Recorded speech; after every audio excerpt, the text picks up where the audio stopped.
Hey y'all, it's your favorite housewife without a Bravo contract, Izara. Let's talk about Married to Medicine and this night's episode of The Real Housewives of Potomac. How y'all feeling about tonight's episode? Would you give it 5 stars? How y'all feeling? I think that Potomac's slowing down a little bit, but as we just saw the mid-season trailer, I feel like it's picking back up. Cause the last two episodes, they've been low key filler episodes, but I think they've been okay. But they've been a bit filly. Married to Medicine, that's my favorite. That's the best show on Bravo, and that's just my favorite reality TV show. Period. Like I'm like smiling and giggling as I'm watching the show. Like I don't have that with no other show.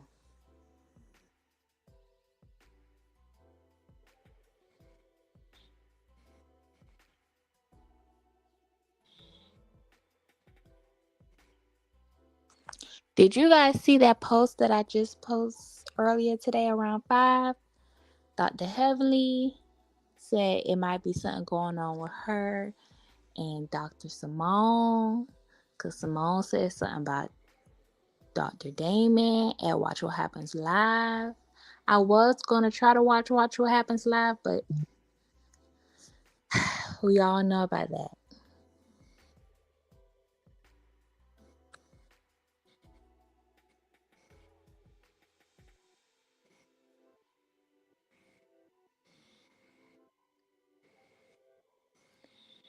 If you are watching live right now or you're part of the replay crew, y'all let me know what happened in the first like 15 minutes of Potomac. I was late, running late, because I'm a real life housewife in real life cleaning up. And I got in at about 8:15 to watch the episode. So y'all leave a comment. Let me know what happened like the first couple of scenes.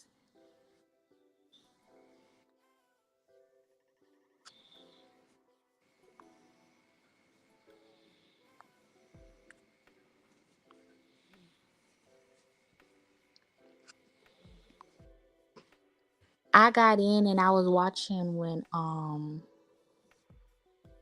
Giselle was having her sit down talk with Grace.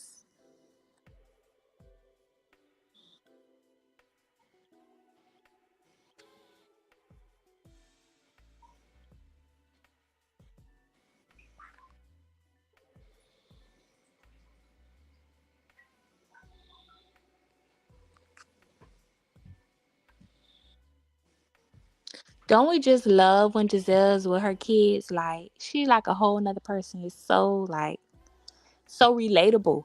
And also Ashley too. Like they take their villain hats off to put on their mommy hats. I definitely can relate to Ashley as a mom. Like I could see myself saying the same things that she says to Dylan and to Dean. I say the same things to my little ones too. I think they're great moms. We also had a chance to see Karen with her child Raven. We got to see her in her mommy mode, even though her children are older. I can't wait to discuss that in my review that I should have posted tomorrow.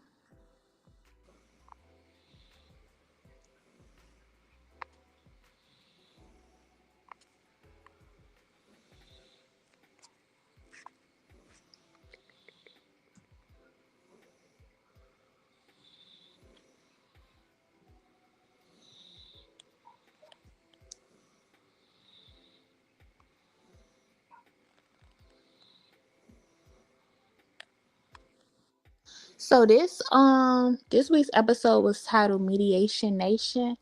And so I guess the whole overlying theme was Stacy's mediation and Ashley's mediation.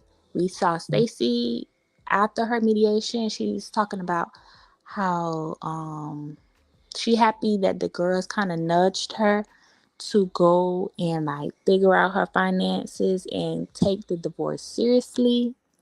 And she said she's finding out that certain things were in her name and there are certain counts that she didn't have no idea about after her mediation, which is very different from what's going on down to the Real Housewives of Beverly Hills. Cause the ladies over there, they're nudging Kyle to like, okay, Kyle, you think this divorce gonna be am, amicable, amicable, am, you think this divorce gonna be friendly, but you need to take it serious. You need to file. You need to speak with an attorney. You need to find an attorney. You need to figure out what y'all gonna be doing. And Kyle is very hesitant. She ain't really feeling that. She ain't really trying to listen to the women when it comes to that. But down to the Potomac, Stacey said she actually happy that the women like did that because it was like very eye opening. Then we had Ashley. She went to her mediation. Um, And she's like, we saw her in the car driving there, and she was doing her affirmations, but then she was cussing out the people on the road. And afterwards, she spoke about how Michael wants to have an NDA in perpetuity, like she never can like speak about him on the show. Which I understand, like that is like jarring. Like Michael, I could never talk about you ever on the show. Like you don't want me to say nothing bad or like bring you up ever. And especially on the show, you know I'm a reality TV show like star. I have to talk about you for my living. But I also like, I'm not on Michael's side. Nobody likes Michael. Like Michael is Michael. Like come on. No one likes Michael.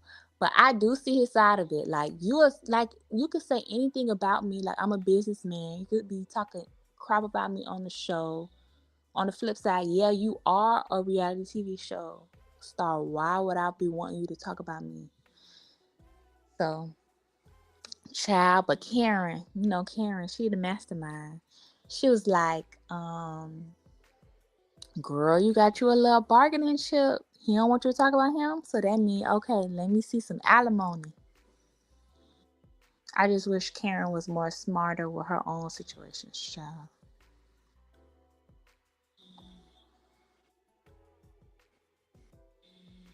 Actually also spoke about how they came up with a little joint custody for the children. And before they were having, Ashley was having the kids 7 days, she said, and then Michael gets a weekend. But then after the mediation, which was 9 hours, a 9 hour long mediation, that's all day. That's a job. That's a shift. That's more than a shift. That's a shift without a break. Um, After the mediation, she spoke about how their joint custody situation is gonna be. What did she say?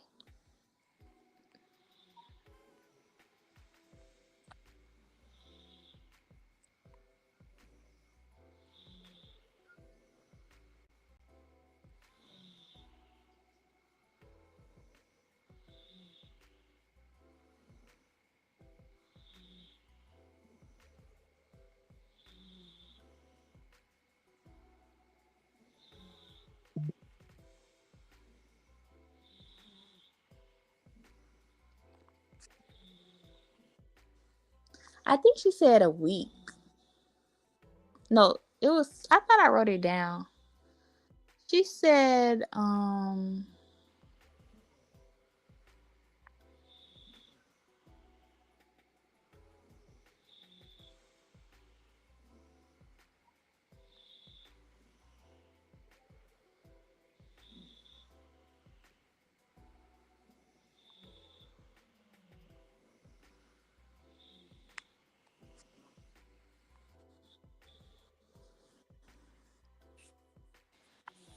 I think she said a week on, a week off. But I'm gonna watch the episode again before I do my official review and recap, like I always do. So let's talk about Married to Medicine. I can't wait to Heavily do her weekly live, which was the star of the show basically once again for another season. They talking about Heavily and her YouTube channel and how she bullying. How is Heavily bullying? But okay, Heavenly is very aggressive and she well, not very aggressive, but she's opinionated, and she says it. She says it firmly, and she'll take it back, but she gonna say what she gotta say. How's that bullying? She could have, obviously she has a mouth and she can take it much farther than what she does on her YouTube channel. Like, I don't understand how people are so sensitive. Like Dr. Damon said, people being real sensitive.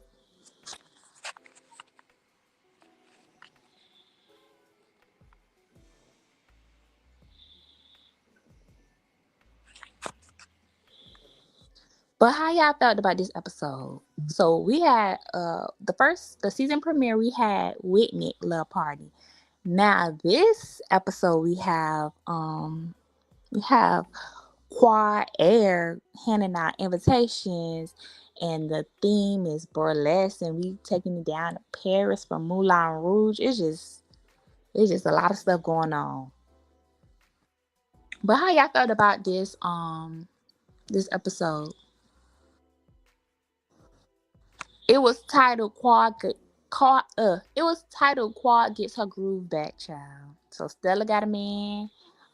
In the episode, in her confessional, she said Shantae got a man and Quad got a man, and he paid for the whole birthday party.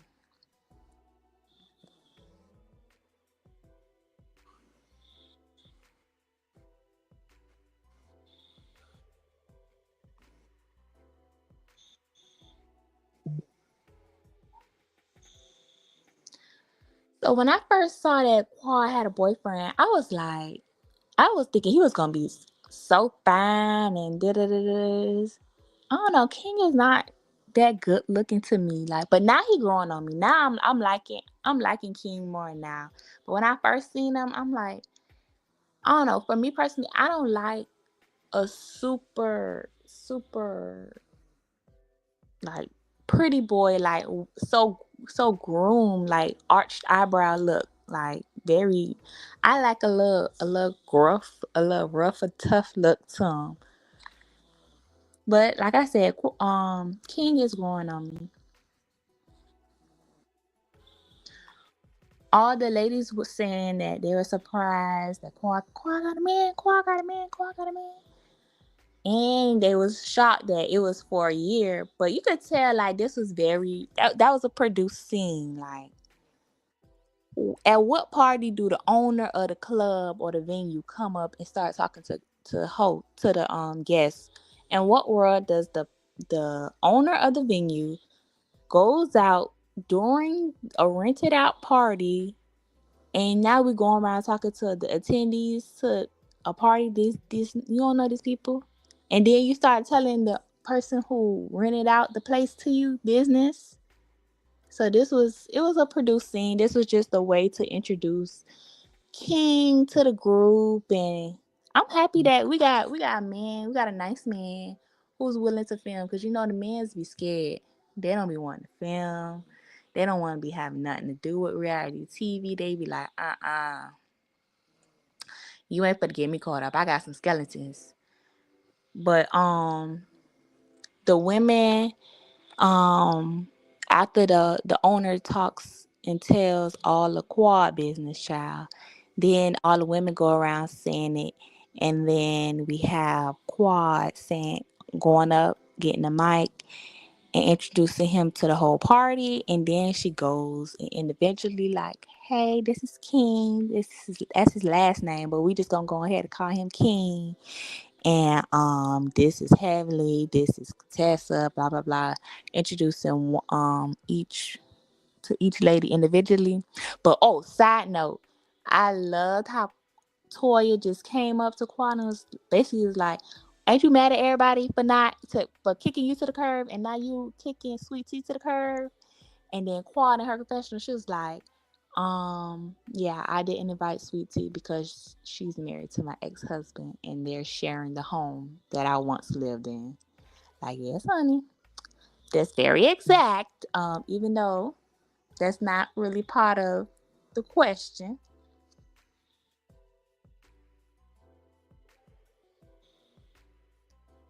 We also in this episode we saw Dr. Jackie with Cash Doll. Oh my goodness, Dr. Jackie. I'm gonna talk about all this more in depth in my review tomorrow.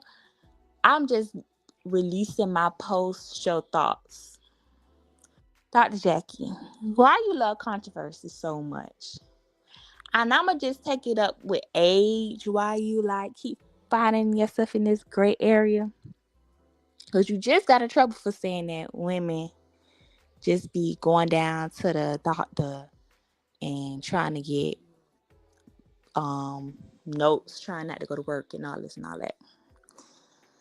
Now you talk about a mother-in-law stitch, girl. Why would you say that?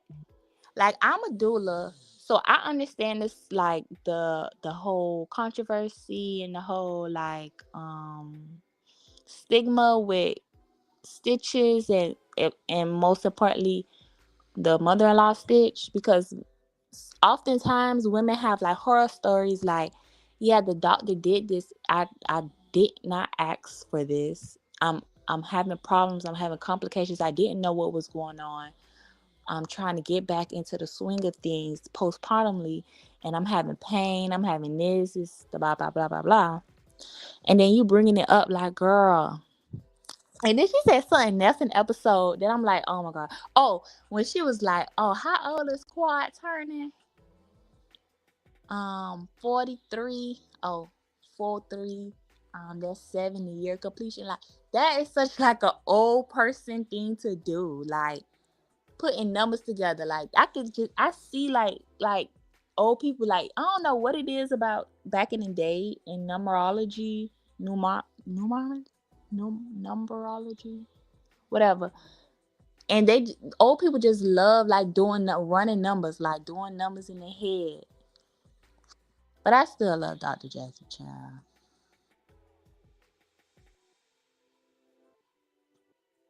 At the end of the episode was the party, and then the fellas met up to have some drinks while the women was out. Even though Sweet Tea didn't get invited, she was home, child. And then Sweet Tea tried to pretend like she ain't want to.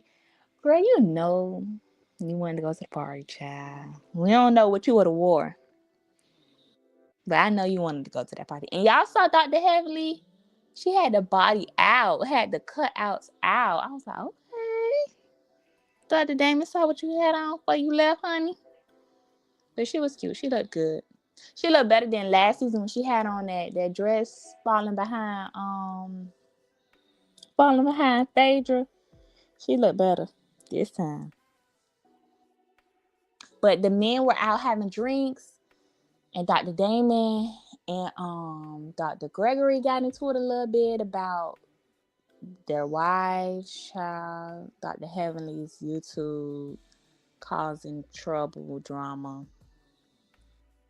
But it ended on they were laughing. Cecil said it seems superficial, but he's hoping for, great things. And me too, child. This season look good. Next episode look good. Another party, another theme party. And I love a theme. I'm a theme girl. Give me a theme, anything. I'm ready to dress up. And it's looking like Contessa and Sweet Tea having something a little hold down. So I'm excited for next episode.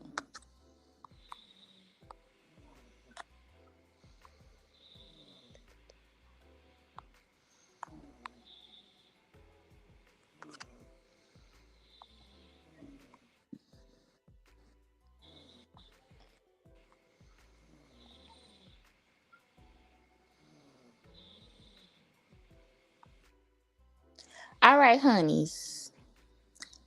That was just my post show thoughts, little rants, little ramble through. Y'all guys, don't forget to like, comment, and subscribe. Share the video. Stay tuned for my full review and recap. I'm going to be recording tomorrow. Hopefully, I have it posted, edited, and all that stuff by tomorrow. I still have not recorded the season premiere of Married to Medicine or episode, I think it was 7 of Real Housewives of Potomac. I ain't post Beverly Hills episode 2. I'm behind, but I'm finna get all caught up. I'm gonna be dropping, dropping, dropping, dropping, dropping. Y'all make sure y'all engage with my content and don't stay out too long. Bye, guys.